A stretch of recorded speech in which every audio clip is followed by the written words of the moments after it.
Hello friends, this is Tina Malik. Welcome to stairs to success.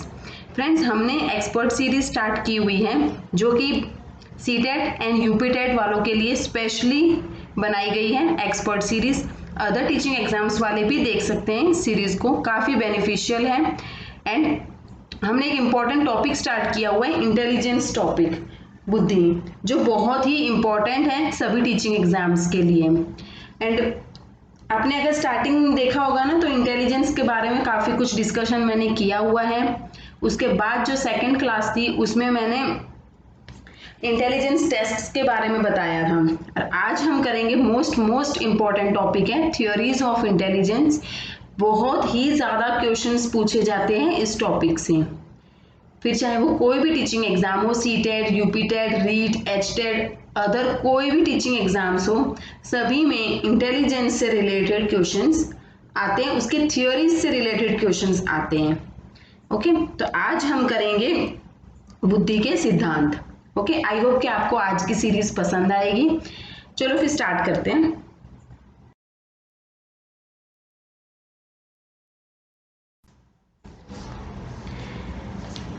Theories of intelligence देख लेते हैं कौन से बुद्धि के सिद्धांत हैं। तो देखो फ्रेंड्स, ये इतनी थियरीज हैं जो बहुत ही इंपॉर्टेंट है, पूछी जाती हैं एग्जाम में, इससे रिलेटेड क्वेश्चंस काफी आते हैं। तो देखो फ्रेंड्स, आज ये सारी की सारी तो हम करेंगे नहीं, इसमें से कुछ थियरीज हम करेंगे। इस थियरीज वाले टॉपिक को भी मैं पार्ट्स में डिवाइड कर रही हूँ ताकि ओवरबर्डन ना हो जाए आप पे। ओके, तो हम क्या करेंगे, कुछ थियरीज को आज करेंगे, कुछ नेक्स्ट सेशन में, ऐसे आगे हम उनको डिवाइड करते हुए चलेंगे। तो देखो, यूनिफैक्टर थियरी, जिसको कहा जाता है मोनोफैक्टर थियरी भी कहते हैं, सिंगल फैक्टर थियरी भी कहते हैं, अल्फ्रेड बिने ने दी है। टू फैक्टर थियरी है चार्ल्स स्पीयरमैन की। मल्टी फैक्टर थियरी थॉर्नडाइक की है। ट्रायर्किक थियरी है रॉबर्ट स्टर्नबर्ग की। Group factor theory Thurston.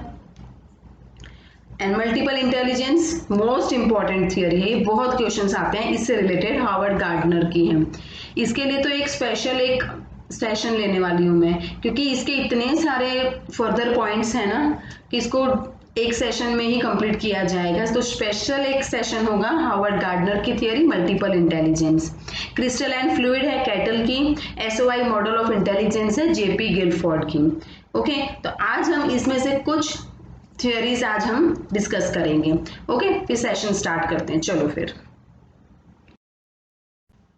First देख लेते हैं यूनिफैक्टर। इसके बहुत से नाम है, यूनिफैक्टर थियरी बोलते हैं, सिंगल फैक्टर थियरी बोलते हैं, मोनोफैक्टर थियरी भी बोलते हैं। मींस इस थियरी के ना काफी नाम है, अल्फ्रेड बिने ने दी है ये थियरी। ओके, यूनिफैक्टर थियरी, एक तत्व सिद्धांत। तो इस टेस्ट का पता है क्या है कि अल्फ्रेड बिने ने फ्रांस में टेस्ट लिए एंड 1905 में उन्होंने एक मेंटल एज का कंसेप्ट भी दिया था। अल्फ्रेड बिने को फादर ऑफ इंटेलिजेंस टेस्टिंग भी कहा जाता है। उन्होंने टेस्ट किए 3 से 13 साल के बच्चों के ऊपर, उनको कुछ उनके मेंटल एज के बेसिस पे कुछ टास्क दिए उन्होंने एंड उनको उनकी बुद्धि को मेजर किया। ओके, तो अल्फ्रेड बिने है, इन्होंने फर्स्ट इंटेलिजेंस टेस्ट भी बनाया। ओके, मेंटल एज का कंसेप्ट भी लेकर आए ये। And according to his unifactor theory of intelligence, we all have common sense और general factor of intelligence to apply in every task. पता है, इनका ये कहना था कि हर एक इंसान में एक जी फैक्टर है, जनरल फैक्टर बोलते हैं जिसे, सामान्य तत्व हैं जो कि सारे टास्क में हेल्पफुल हैं। मीन्स अगर आप में जी फैक्टर है तो आप सभी टास्क में, सभी फील्ड में परफेक्ट हैं, अच्छे हैं, ठीक है, इंटेलिजेंट हैं। अगर आप बुद्धिमान हैं तो आप सभी यानी अच्छे हैं सभी फील्ड में। अगर नहीं है, या तो फिर आप सभी फील्ड में अच्छे होंगे या बिल्कुल ही नहीं होंगे, इनका ये कहना था। ठीक है, ये ऐसा मानते थे कि इंसान में सिर्फ एक जी फैक्टर है, सामान्य तत्व है। अगर है तो आप इंटेलिजेंट है सभी फील्ड में, सभी सब्जेक्ट्स में, सब में, ईच एंड एवरी टास्क में आप इंटेलिजेंट हैं। अगर जी फैक्टर नहीं है तो आप कहीं पे भी अच्छे नहीं हैं, इनका ये कहना था। ये सिर्फ जी फैक्टर को इम्पोर्टेंस देते हैं एंड ये ऐसे बोलते हैं कि जो इंसान है consist of one similar set of ability, ठीक है, इंसान में बस एक ही सेट है एबिलिटी का, which can be used for solving any और every problem in an individual's environment.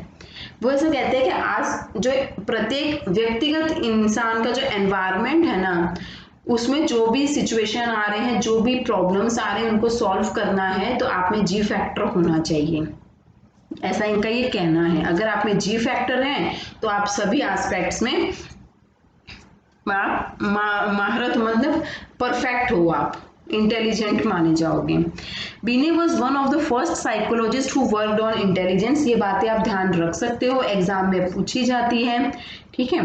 And the French ministry of education asked Binet to find a way to identify children.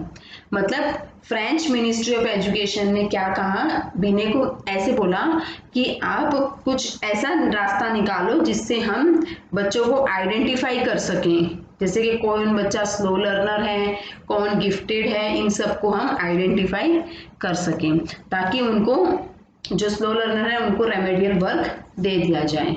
मतलब किसी चीज में अगर उनको प्रॉब्लम हो रही है तो उनकी प्रॉब्लम को डायग्नोस करो और फिर उनको रेमेडी दो, मीन्स रेमेडियल वर्क किया जाए। किसने बोला? फ्रेंच मिनिस्ट्री ऑफ एजुकेशन ने बीने को कहा था ऐसे। ओके, तो बीने का क्या कहना है, देखो ये पिक्चर में आप देख सकते हो कि जो मेन जो है ना, जो सेंटर में है वो है जी फैक्टर, मीन्स सामान्य तत्व है, और जो आसपास के जितने भी टास्क है, जितने भी डिफरेंट टाइप्स के जो फील्ड्स हैं, अगर आप में जी फैक्टर है तो आप डिफरेंट हर एक टाइप के फील्ड में आप एक्सपर्ट हैं, आप इंटेलिजेंट माने जाओगे। ऐसे बीने ऐसा कहते हैं कि ऐसा माना जाता है कि या तो आप बुद्धिमान हो सब ईच एंड एवरी टास्क में अगर आप में जी फैक्टर है, या फिर आप किसी में भी एक्सपर्ट नहीं हो, इंटेलिजेंट नहीं हो, उनका ये कहना था। ओके, लेकिन ऐसा होता नहीं है, हो सकता है कि आप, ऐसा होता नहीं है ना कि जी फैक्टर है तो आप सभी में एक्सपर्ट हो गए, ऐसा नहीं होगा। जी फैक्टर है तो आप कुछ फील्ड में एक्सपर्ट होंगे, कुछ में नहीं होंगे, है ना। हो सकता है आप एक टास्क में अच्छा कर रहे हो, दूसरे में आप नहीं कर पा रहे हो। फॉर एग्जाम्पल एक छोटा सा एग्जाम्पल दे देती हूँ, अगर आप मैथ्स में अच्छे हैं, ठीक है, आप मैथ सब्जेक्ट में अच्छे हैं, एक्सपर्ट हैं, तो जरूरी नहीं है कि आप सभी सब्जेक्ट में, सभी फील्ड में, सभी टास्क में आप अच्छा ही करोगे। ओके, लेकिन ये थियरी तो ऐसे बोल रही है कि अगर आप मैथ्स में अच्छे हैं ना तो आप सभी सब्जेक्ट्स में, ईच एंड एवरी फील्ड में आप एक्सपर्ट माने जाओगे, ऐसा ये इस थियरी में बताया गया है। ओके, बीने ऐसे कहते हैं कि बुद्धि का एक ही फैक्टर है, या तो आप इंटेलिजेंट होंगे या आप नहीं होंगे। ये सिर्फ जी फैक्टर को ही सेंटर में मानते हैं, इंपॉर्टेंस देते हैं, प्रायोरिटी देते हैं। Is that clear? लेकिन है ना, इस थियोरी को बहुत ज्यादा क्रिटिसाइज किया गया है, काफी साइकोलॉजिस्ट ने भी क्रिटिसाइज किया है, बोले ऐसा नहीं होता है, ऐसा नहीं है कि आप में जी फैक्टर है तो आप सभी फील्ड में एक्सपर्ट होंगे। हो सकता है कुछ फील्ड में, कुछ एस्पेक्ट्स में आप एक्सपर्ट हो, इंटेलिजेंट हो। Okay, is that clear? Next one देख लेते हैं। नेक्स्ट अब आ रही है two factor theory. Okay, two factor theory, इसमें क्या बताया गया है देखते हैं। टू फैक्टर थियरी दी है चार्ल्स स्पीयरमैन ने। अब चार्ल्स स्पीयरमैन को है ना फादर ऑफ फैक्टर एनालिसिस भी कहा जाता है, ठीक है, ये बात आप नोट डाउन कर सकते हैं, इंपॉर्टेंट है, पूछ लिया जाता है, पता होना चाहिए। तो Charles Edward Spearman, a British psychologist known for work in statistics, statistics subject में इनको, स्टैटिस्टिक्स सब्जेक्ट के लिए इनको जाना जाता है, ब्रिटिश साइकोलॉजिस्ट थे ये।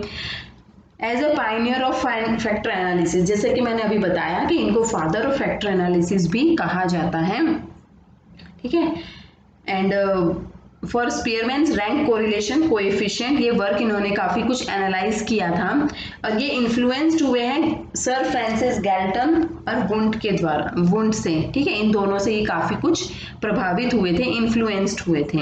He said intelligence is made up of two factor. अब जैसे कि नाम है, नाम से पता चल रहा है टू फैक्टर थियोरी है ये, ठीक है, तो ये किस पे फोकस करेंगे, टू फैक्टर थियरी पे इन्होंने ज्यादातर फोकस डाला है। ये कहते हैं कि इंसान में टू फैक्टर होता है, एक तो होता है जी फैक्टर, एक होता है S factor. G factor means general factor, S factor means specific factor. Okay, तो जी फैक्टर मतलब क्या, जी फैक्टर मीन्स जनरल इंटेलिजेंस है। Spearman stressed a general mental energy that can be channelized in various directions. Intelligent people can perform well in many areas. तो देखो ये जो जी factor है ना, जी फैक्टर मीन्स सामान्य तत्व, ये क्या होता है, ये एक टाइप की फिजिकल एबिलिटी है, ये हेरिडिटी से मिलता है। ठीक है, ये हेरिडिटी से मिलता है। एंड स्पेसिफिक फैक्टर क्या है, specific intelligence, S factor. S factor reflects specific knowledge and abilities, मतलब ये एक स्पेसिफिक एस्पेक्ट के ऊपर फोकस डालता है ये। ठीक है, स्पेसिफिक एबिलिटी है ये, पर्टिकुलर टास्क में परफेक्ट होना। ओके, उसके ऊपर ज्यादातर ये फोकस डालता है।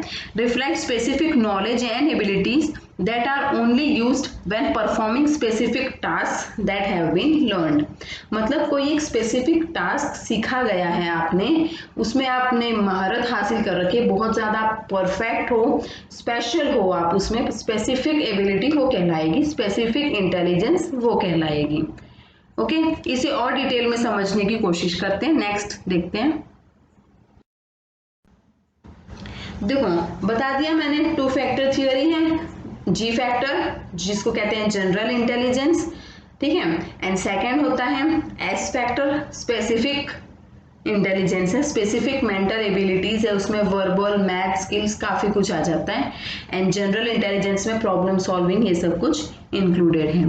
तो देखो आप ये डायग्राम में भी देख सकते हो, बीच में सेंटर में क्या है, सेंटर में है general ability, means general factor है ये इसमें। ठीक है, जनरल इंटेलिजेंस है ये। और देखो डिफरेंट डिफरेंट फील्ड्स दे रखी हैं। हो सकता है देखो जैसे कि अगेन बोलते हैं जनरल एबिलिटी प्रभावित करती है। ठीक है, काफी हद तक जनरल एबिलिटी प्रभावित करती है स्पेसिफिक फैक्टर को, सभी स्पेसिफिक फैक्टर्स को करती है, क्योंकि ये हेरिडिटी से मिलती है ना, जनरल फैक्टर जो है ये हेरिडिटी से मिलता है। ओके, तो देखो अभी कहते हैं ना कि कोई है, जैसे कि कोई भी आप ले लो, क्रिकेटर ले लो, कोई क्रिकेटर बहुत अच्छा क्रिकेट खेलता है, ठीक है, क्रिकेट खेलता है, वो उसका एक स्पेसिफिक है, स्पेशल है, उसको महारत मिली हुई है, वो स्पेसिफिक है, स्पेशल है उसके लिए वो। ठीक है, लेकिन और भी स्पोर्ट्स खेल सकता है, वो क्या है, वो क्या है, वो जी फैक्टर है उसका। ठीक है, ओके, आई होप कि आपको समझ में आ रहा होगा। नेक्स्ट देख लेते हैं। अब देखो हो सकता है काफी हद तक आप लोगों को थोड़ा बहुत कंफ्यूजन रहा हो जनरल जी फैक्टर और एस फैक्टर में, तो इस डिफरेंस को देखोगे ना तो आपका सारा कंफ्यूजन, सारे डाउट्स क्लियर हो जाएंगे। देखो general ability, G factor and S factor का हम थोड़ा डिफरेंस देख लेते हैं क्या है। G factor provides the base to perform any task, है ना, बेस देता है ये, क्यों, क्योंकि ये हेरिडिटी से मिलता है। ठीक है, ये फिजिकल एबिलिटी होती है ये, it is innate and received by heredity.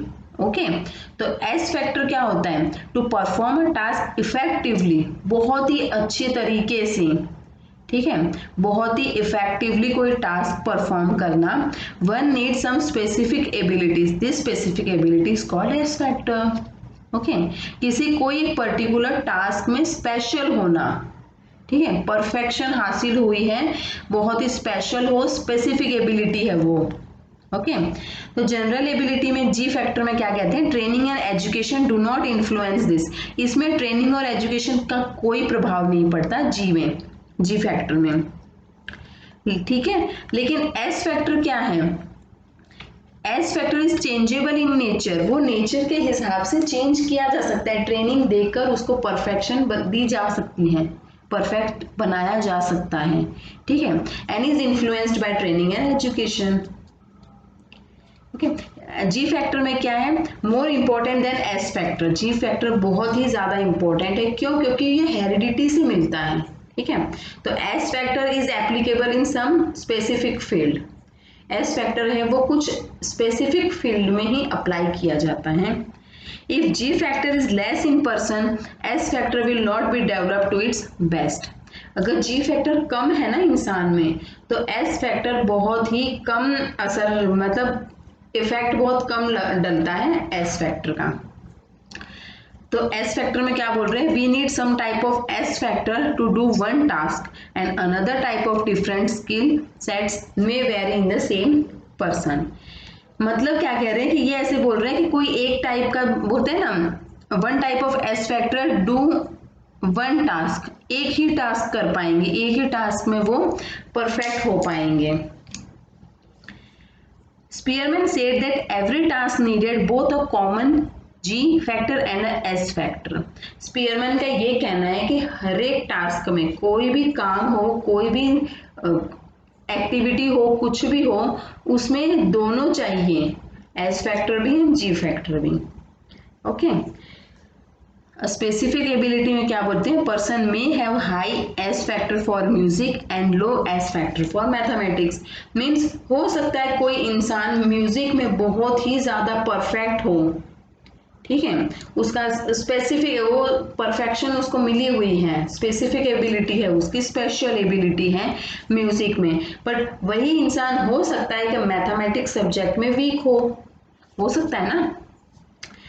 I hope कि आपका कंफ्यूजन क्लियर हो गया होगा, कोई डाउट नहीं रहे होंगे। फिर भी कोई डाउट रह गया, कुछ पूछना चाहते हो, आप कमेंट सेशन में पूछ सकते हो। ओके, चलो नेक्स्ट प्रोसीड करते हैं, आगे देखते हैं। अब नेक्स्ट थ्योरी आ रही है ट्रायर्किक थ्योरी, जो रॉबर्ट स्टर्नबर्ग ने दी है। ओके, तो इस थ्योरी में क्या है देख लेते हैं। त्रिबुद्धि सिद्धांत बोलते हैं इसको, एंड इम्पॉर्टेंट है, पूछ लिए जाते हैं कुछ क्वेश्चंस इससे रिलेटेड भी। तो ये सारी थ्योरीज आपको जानना जरूरी है, कहीं से कुछ भी क्वेश्चन आ जाए आपको पता होना चाहिए, इतना कुछ डिफिकल्ट तो कुछ है भी नहीं इसमें। नेक्स्ट देखते हैं क्या है, ट्रायर्किक थ्योरी जो रॉबर्ट स्टर्नबर्ग ने दी थी।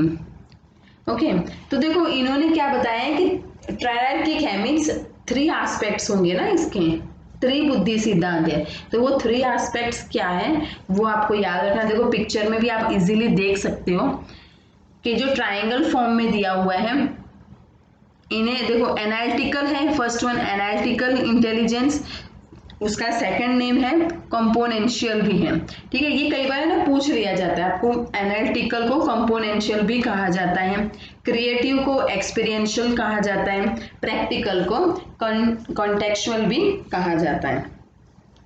ओके, तो देखो इन्हें अब समझने की कोशिश करते हैं क्या बता रहे हैं ये।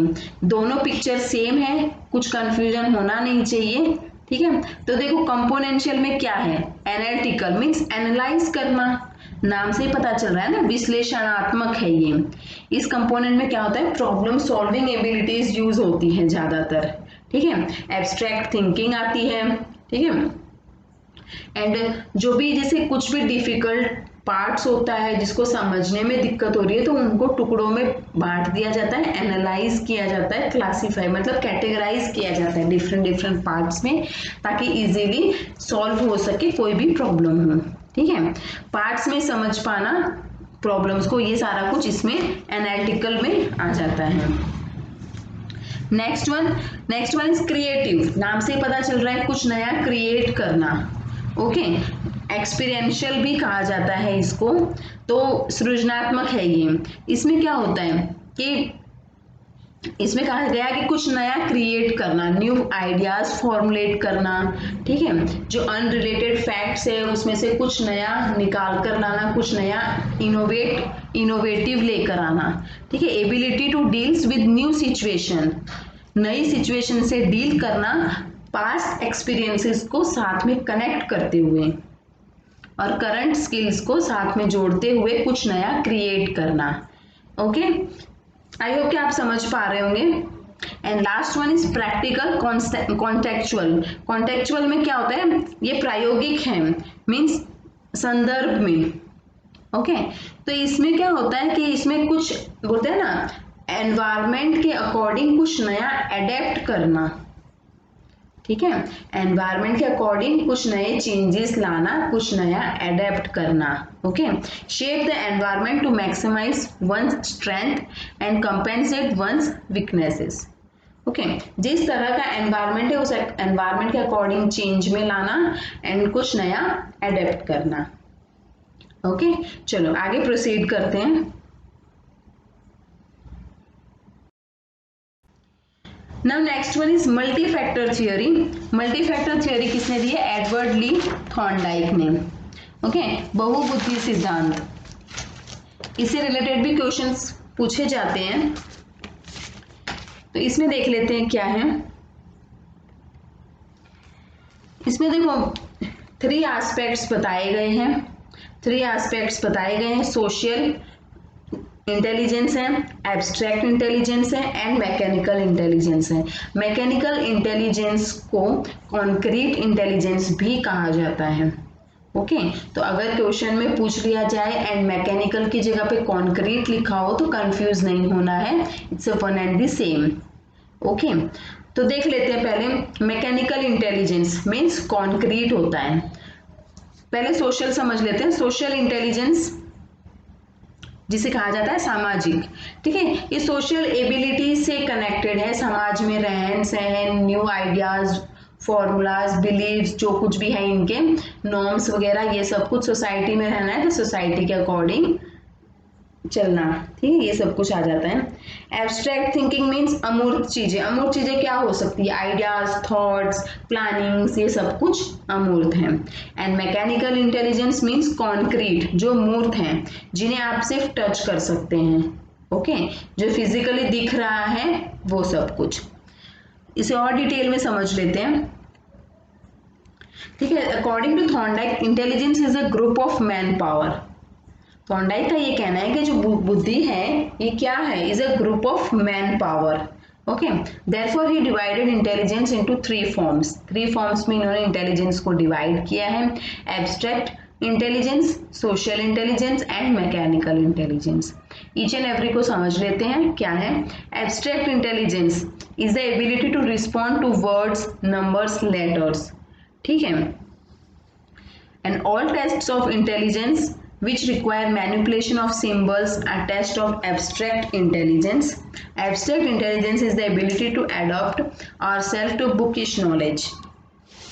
ओके। मतलब एब्स्ट्रैक्ट इंटेलिजेंस मैंने अभी आपको बताया कि ये अमूर्त होती है, मीन्स जो ideas, thoughts, thinking, logical reasoning, ये सब कुछ आ जाता है इसमें। वर्ड्स, लेटर्स, नंबर, सब कुछ इसमें इन्वॉल्वमेंट है इसमें। एंड सिंबल्स का मैनिपुलेशन करना, ये सब कुछ, प्लानिंग वगैरह, ये सब कुछ इसमें एब्स्ट्रैक्ट में आ जाता है।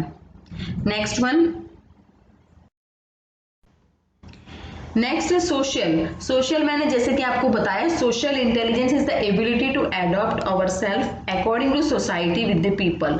समाज में रह रहे लोगों के साथ उनके अकॉर्डिंग खुद को एडेप्ट करना, मीन्स खुद में चेंजेस लाना, ठीक है। ये सब कुछ इसमें आ जाता है। Taking participation in social activities with effective behaviour, courtesy and interest is social intelligence. Means हर एक एक्टिविटीज में पार्ट लेना, सोशल एक्टिविटी में पार्टिसिपेट करना, ठीक है, अच्छा व्यवहार करना, ये सब कुछ कहाँ से सीखा जाता है? ये सब कुछ सीखा जाता है सोसाइटी से, ठीक है। सोशल इंटेलिजेंस इसे कहा जाता है। And next one is mechanical intelligence, means इसको कॉन्क्रीट भी कहा जाता है। Mechanical intelligence is the ability to adapt with machines. Machine से है जी, जो फिजिकली होते हैं ना, जो चीजें हमको दिख रही हैं वो सब कुछ इसमें आ जाता है। दीज एबिलिटीज, इसमें क्या आ जाएगा? On the basis of these abilities an individual could be a skilled labour, driver, mechanic और engineer. Thus, such circumstances which related with machines and physical equipments, they adjust and adapt themselves. Okay. तो इन सब में वो बोलते हैं ना, mechanical intelligence वो होती है जिसमें एबिलिटी हो मशीन्स, मतलब to adopt with machines. Okay. Machines हो गए, फिजिकल इक्विपमेंट्स हो गए, इन सब का समावेश होना, मतलब इन सब की जानकारी होना, इन सब में एक्सपर्ट होना, ठीक है। इन सब में इन सभी एबिलिटीज के ऊपर बेस मतलब करता है ये। ओके। आई होप कि आपको कंसेप्ट समझ में आया होगा। एंड आज बस इतना ही रखते हैं। देखो थियोरीज तो काफी है, लेकिन सारी अगर एक ही सेशन में करा दी जाए तो ओवरबर्डन हो जाता है एंड समझ में कुछ नहीं आएगा। सब कुछ बोलते हैं ना मिसमैच, मतलब सारा कुछ कंफ्यूजन ही क्रिएट होगा और कुछ नहीं होगा। तो पार्ट्स में डिवाइड किए, कुछ थियोरीज आज हमने डिस्कस कर ली, कुछ हम नेक्स्ट सेशन में कर लेंगे। एंड आई होप कि आपको आज का सेशन पसंद आया होगा। अगर पसंद आया तो प्लीज लाइक कीजिए, शेयर कीजिए अपने फ्रेंड्स के साथ। ये एक्सपर्ट सीरीज है specially for CTET and UPTET students, ठीक है। जो भी कैंडिडेट्स हैं, जो भी सीटेट और यूपीटेट की एग्जाम देने वाले हैं, प्रिपरेशन कर रहे हैं, उनके लिए ये एक्सपर्ट सीरीज बनाई गई है ताकि उनकी हेल्प हो जाए। डिटेल्ड है सेशन पूरा, ओके। कोई भी टॉपिक छोड़ा नहीं जाएगा, बिल्कुल डिटेल में समझा रही हूं मैं, ओके। एंड हाँ, बहुत ही ज्यादा क्वेश्चंस की प्रैक्टिस भी करेंगे। पहले कंसेप्ट को क्लियर करेंगे, टॉपिक अच्छे से क्लियर करेंगे, बेस बनाएंगे, फिर आगे चलेंगे। एंड और बहुत से मैंने टॉपिक करवाए हुए भी हैं, अगर आप प्लेलिस्ट में जाके देखोगे आपको मिल जाएंगे। बहुत से सेशन मैंने लिए हुए हैं, बहुत सारे टॉपिक्स करवा रखे हैं। ये फर्स्ट टाइम इस चैनल पे आए हैं तो सब्सक्राइब कर लीजिए, बेल आइकन प्रेस कर लेना ताकि आगे आने वाले वीडियोस के नोटिफिकेशन आप तक पहुंचते रहें। Thanks for watching. मिलते हैं नेक्स्ट सेशन में, और अभी बहुत सी थ्योरीज बाकी है, उन्हें कंटिन्यू करेंगे। Okay, take care, bye.